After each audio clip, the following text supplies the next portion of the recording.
네, 지금 또 밖에는 비가 퍼붓고 있습니다. 이렇게 날씨가 정말 오락가락하죠. 그런 상황에서도 오늘 국내 증시는 어제와 사뭇 다른 모습을 나타내고 있습니다. 오늘은 강한 상승부를 켜고 있는데요. 어제 2,520선까지 밀려났던 코스피 지수도 오늘은 2,550선을 넘었고요. 코스닥 지수도 870선 위에서 강한 상승 탄력 이어가고 있습니다. 오늘 시장에 대한 전략들 챙겨보도록 하겠습니다. 오늘 이 시간은 사연관 차장님과 함께하도록 하겠습니다. 차장님 어서 오세요. 네, 안녕하세요. 네, 오늘 하루는 제가 이 시간 함께하게 됐는데요. 저희 먼저 머니맵 통해서 종목의 움직임부터 확인해 보도록 하겠습니다.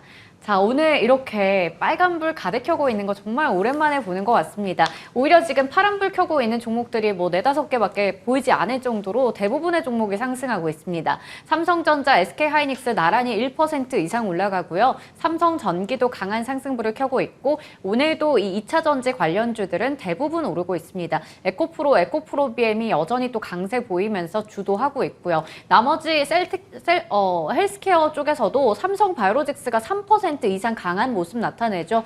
수주 소식도 전해지기도 했고 리포트가 나왔기 때문이고요. 오늘 자동차 부품주에서도 한온시스템 등등의 종목들이 강한 불 켜고 있습니다. 그리고 네이버 카카오가 1% 이상 올라가고요. 게임이나 엔터 쪽에서도 상승불이 포착이 되고 있고 건설이라던가 기계 쪽, 조선기자재, 철강 쪽에서도 일부 종목들 상승불이 확인되고 있습니다. 하나씩 저희 이제 AS 좀 받아보면서 얘기 더 나눠보도록 할게요.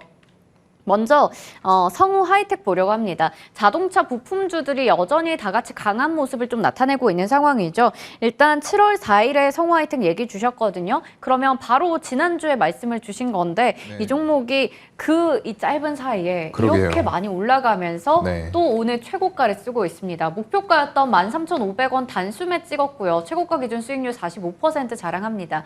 대단한데요? 이거 어떻게 하면 좋을까요? 그러게요. 저도 이렇게 빨리 올라갈지는 네. 몰랐는데 일단 1차 목표가를 가뿐하게 찍어주는 모습들이 나와버렸습니다. 한 주 만에 나와버렸고요. 뭐 변함은 없어요. 대표적인 이제 자동차 부품주 1등 탄력주가 된 것 같아요. 현재 시총이 1조 2천억이 조금 안 되는 수준까지 올라왔고요. 가장 중요한 건 이제 배터리가 적용이 되는 전기차가 시중에 많아진다는 거예요. 그런데 배터리는 무겁습니다. 기존의 엔진에 비해서 무겁기 때문에 이게 더 많이 가기 위해서는 물론 예전에 LFP 같은 리튬 인산철 배터리보다 에너지 밀도가 높은 하이니켈 배터리가 나왔어요. 그런데 그것도 한 90% 니켈 함량이 넘어가기 시작하면 거의 이제 한계에 도달을 합니다. 그렇다고 했을 때 배터리 무게를 더 낮춰줄 수 있는, 전기차를 더 멀리 가게 해줄 수 있는 이런 경량화 관련된 종목들이 주목을 받을 수밖에 없다라고 생각이 되고요. 알루미늄이라던가 여러 가지 이제 소재들을 더욱더 가볍게 하면서 단순히 자동차 부품주가 아니라 경량화, 소재주로 탈바꿈을 하고 있다는 리포트가 나오기도 했죠. 그렇기 때문에 그때 말씀드렸던 대로 탄력 보면서 실적 보면서 목표가 높인다라고 말씀드렸는데 일단 2차 목표가로 17,000원 잡아보도록 하겠습니다. 네, 여전히 이쪽에 대해서 긍정적인 시각에 변함 없다라고 얘기 주셨고요. 2차 목표 주가 17,000원 얘기 주셨습니다. 정말 빠르게 이렇게 목표 주가를 도달한 만큼 앞으로 추가 상승 여력에 대해서 좀 짚어주셨고요. 자동차 부품주 내에서도 전기차 부품, 그러니까 경량화 관련주 좀 주목해보자 하셨는데 나머지 이 섹터에 대한 좀 전략은 어떻게 가지면 좋을까요? 네, 전반적으로 부품주들 전부 다 좋은 것 같아요. 워낙에 이제 현대차 그룹에서 판매가 잘 되는 상황이다 보니까 네. 그 협력사들, 특히나 미국에 공장을 가지고 있는, 보유하고 있는 이런 업체들의 탄력이 좋기 때문에 그런 업체들 위주로 좀 보시는 게 좋을 것 같습니다. 네, 좋습니다. 이렇게 자동차 부품주 섹터 전반에 대해서 좀 전략 챙겨봤습니다. 다음으로 개별 특징주 체크해 보려고 합니다. 덴티스가 될 텐데요. 이 종목이 어제 상한가를 기록했습니다. 그러니까 뭐 지금 미용 의료기기 관련주에 대한 그런 관심은 계속해서 이어지고 있는데 그 중에서도 치아 쪽 중에서 지금 덴티스가 거의 뭐 제2의 오스템 네. 임플란트가 될 수 있다라는 이야기도 나오고 있고요. 이 종목이 아무래도 지금 프리미엄 제품에 대해서 중국의 허가를 따냈다라는 소식이 어제 상한가 갔고 오늘도 이렇게 강하게 올라가면서 전반적인 좀 시장의 기대감을 불어넣고 있는 것 같거든요. 네. 임플란트주가 참 다사다난하게 여러 이슈가 있잖아요. 네. 관련해서 훈풍이 좀 이어질 수 있을까요? 뭐 계속 이어질 수는 있다라고 보이고요. VBP가 이제 시행이 되면서 중국에서 임플란트 관련주들 크게 올랐다가 지금은 좀 단기 조정으로 들어온 것 같아요. 그런데 덴티스가 이제 중국의 인증을 새롭게 획득을 하면서 시장을 중국으로 넓힐 수 있다. 제2의 오스템 임플란트 정말 될 수 있냐 이런 얘기들 나오고 있는 것 같은데요. 일단 지금 시점은 약간 보유자 관점이에요. 오늘도 변동성이 굉장히 심하게 나타나고 있어요. 저점이 마이너스 4, 고가가 9. 장중에 13%의 변동률을 보여주고 있는데 이유는 이제 어제 상한가를 강하게 간 이후에 우리가 주봉상으로 화면 가보게 되면은 물론 이 매물대가 두텁지는 않아요. 그런데 15,000원 부근에서 2021년에도 갔었다가 윗꼬리가 달렸던 지점, 그리고 2020년에도 코로나 이후에 급격하게 올랐다가 윗꼬리가 달렸던 지점이 전부 다 15,000원에 위치가 돼 있다는 거죠. 그렇기 때문에 신규로 진입을 하고 싶다. 정말로 이 제품의 향후 중국 성장성을 보고 들어갈 거다라고 하시는 분들은 지금 현재 자리가 아니고요. 15,000원을 강하게 돌파하는 흐름들이 나왔을 때 한 번 더 접근이 가능할 것 같고요. 지금 당장은 일단은 보유자의 영역이다라고 좀 말씀드리겠습니다. 단기간의 이슈 때문에 크게 튀어 올랐습니다. 그렇기 때문에 지금 자리는 보유자의 영역이다라는 부분 얘기해 주셨고요. 전반적으로 이 섹터에 대해서는 긍정적으로 가져갈 수 있겠지만 좀 눌렸을 때를 보는 것도 좋을 것 같습니다. 이렇게 오늘 개장 특징주들 체크해 봤고요. 오늘의 잠금 해제 종목들 하나씩 풀어보도록 하겠습니다. 먼저 첫 번째 종목은 바로 랩지노믹스 보겠습니다. 진단키트로 암 정복을 꿈꾸다. 사실 이제 엔데믹으로 들어서면서 네. 진단키트 관련주들에 대한 관심이 많이 사그라들었잖아요. 네. 그런 상황에서 이제 새로운 뭔가 먹거리를 찾아 나서는 것 같은데 첫 번째 투자 포인트 보면서 자세히 얘기 나눠볼게요. 먼저 클리아랩을 인수를 했고 이렇게 되면서 이제 밸류에이션 재평가 받을 수 있지 않을까 기대감 있습니다. 네, 맞아요. 일단은 코로나 때 굉장히 진단키트주들이 많이 올랐어요. 네. 그때 이제 엄청난 실적들을 보여주면서 올라왔었는데 이제 더 이상은 그게 팔리지가 않는 그런 시기가 온 거죠. 그렇다 보니까 새로운 먹거리들을 찾아서 나아가야 하는 지금 그런 상황인 거죠. 여기 지금 화면에 보시면은 이제 대표적인 랩지노믹스의 장비예요. NGS라고 해서 New Generation Sequencing입니다. 최신의 암 유전자 분석 기법을 적용한 장비. 여기에 이제 이렇게 꼬불꼬불 가는 것은 이제 우리가 지놈이라고 하죠. 네. 그런 유전자 분석이기 때문에 밑에 장비만 보시면 될 것 같고요. 이런 것들이 결국에는 지금 올라가고 있는 이유, 최근에 루닛이라던가 뷰노 이런 것들 보셨을 거예요. 이런 기반의 AI 진단 장비들이 나가게 되는데 그런 것들과도 약간은 일맥상통할 수 있는 방향으로 가고 있다라고 보시면 될 것 같고요. 도대체 그러면 클리아랩이 뭐냐라고 물어보시는 분들 많으실 것 같아요. 클리아랩은 미국의 FDA 실험실 표준 인증을 획득한 실험실이다라고 생각을 하시면 될 것 같습니다. 그렇기 때문에 이런 클리아랩을 M&A 형태로 해서 많은 돈을 벌었죠. 우리가 이런 진단 키트들이 코로나 때 엄청나게 많은 돈을 쌓아놨는데 그런 돈들로 바로바로 이런 업체들이 인수한다라고 했을 때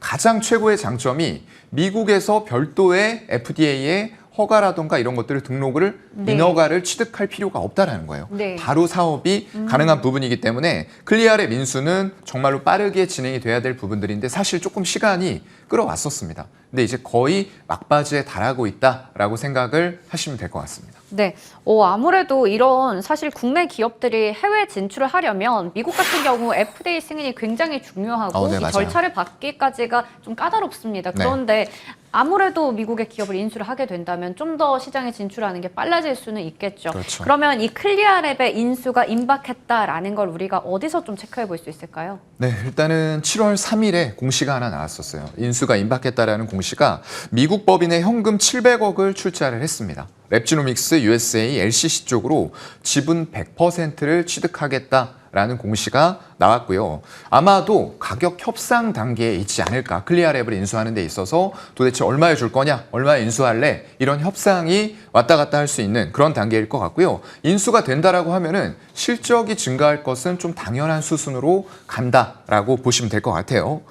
사실 뭐 무리가 안 되는 게 이 랩지노믹스는 1분기 말 기준으로 했을 때 현금성 자산을 2천억 이상을 보유를 하고 있기 때문에 700억을 투입한 이후에도 추가적인 인수도 가능하겠다. 물론 이건 코로나 팬데믹 때 엄청나게 많은 돈들을 벌어놨던 다른 진단키트 업체들과 대동소이한 상황이다라고 보시면 될 것 같고요. 거기다가 6월 27일에는 또 공시가 나왔어요. 주요 임원진이 10억 정도 규모, 뭐 그렇게 규모가 아주 크다라고 볼 수는 없는데 주요 내부자들이 자기 주식들을 매수하고 있다. 라고 네. 하는 건 어떤 의미로 받아들이면 우리가 좋을까요? 저점이 되지 않을까라고 좀 보는 게 타당하다라고 생각이 되고요. 그런 부분에서 회사 성장에 대한 자신감과 더불어서 책임 경영의 의지를 보여준 이런 공시들을 통해서 클리어랩의 인수가 임박했다라고 보는 게 합당할 것 같습니다. 네, 그렇다면 클리어랩 이외에도 또 여러 가지 M&A를 통해서 좀 고객사를 다변화하고 있는 것 같은데 이 부분도 좀 짚어주시죠.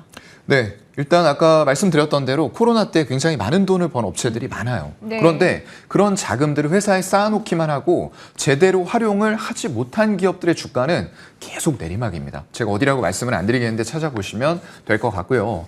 일단 이 기업은 굉장히 M&A를 많이 하고 있어요. 특히나 투자라던가 이런 것들도 많이 이루어지고 있는데 대표적인 거 몇 가지 말씀드리면 미국의 암 예후 진단 전문 기업인 노보믹스라고 있습니다. 이 기업에도 세계 최초 위암 예후 진단 키트를 개발했는데 유증 참여를 했고요. 거기다 더불어서 미국의 메릴랜드주의 미국 바이오 산업 메카입니다. 그런 쪽들로도 투자가 이루어지고 있고 우리나라 국내 기업들과도 다양한 MOU를 체결하면서 굉장히 벌어놨던 돈들을 다용도로 잘 활용을 하고 있는데 이런 것들이 향후에 크게 돌아올 가능성이 높아지고 있다라고 봐야 될 것 같습니다. 네, 여러 가지 부분들을 좀 짚어봤습니다. 그런데 오늘 랩지노믹스가 지금 뭐 한 3% 가까이 올라가고 있기 때문에 8,000원 후반대에서 좀 움직이고 있거든요. 네. 가격 전략 어떻게 잡아야 될지 궁금합니다. 네, 이거 뭐 보셨던 분들은 보셨을 텐데 제가 이 종목을 이 시간대에 한번 말씀을 드렸던 적이 있어요. 네. 4월 중순 정도 됐는데 그때 이후로는 사실 조금 지지부진 하다가 한두 달 정도 이렇게 투자에는 시간이 여러분들 걸립니다. 그렇기 때문에 제가 이제 말씀드리고 나서 아까 말씀드린 성우하이텍처럼 바로 그냥 위로 쏘는 경우도 생길 수 있는데 그렇지 않은 경우들도 많아요. 그렇기 때문에 우리는 좋은 기업에 대해서는 엉덩이를 깔고 좀 인내심을 기를 필요도 있다라는 말씀드리고요.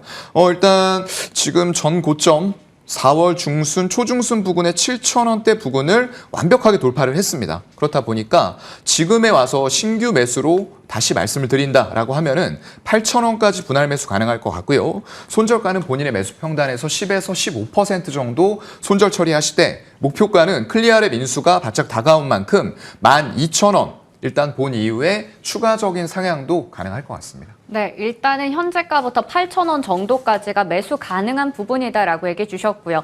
목표 주가는 12,000원, 그리고 손절가는 마이너스 10에서 15% 정도로 잡아주셨습니다. 다음 종목으로 넘어가 보도록 할게요.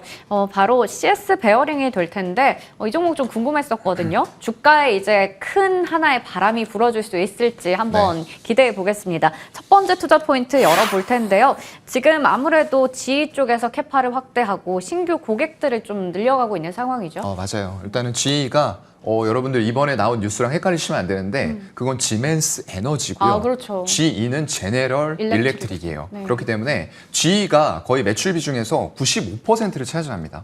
항상 이게 말씀드리는 게 그쪽이 정말로 세계 최고의 기업이고 계속 뻗어나갈 수 있다. 경쟁사 없이. 그럴 때는 더할 나위 없이 좋아요.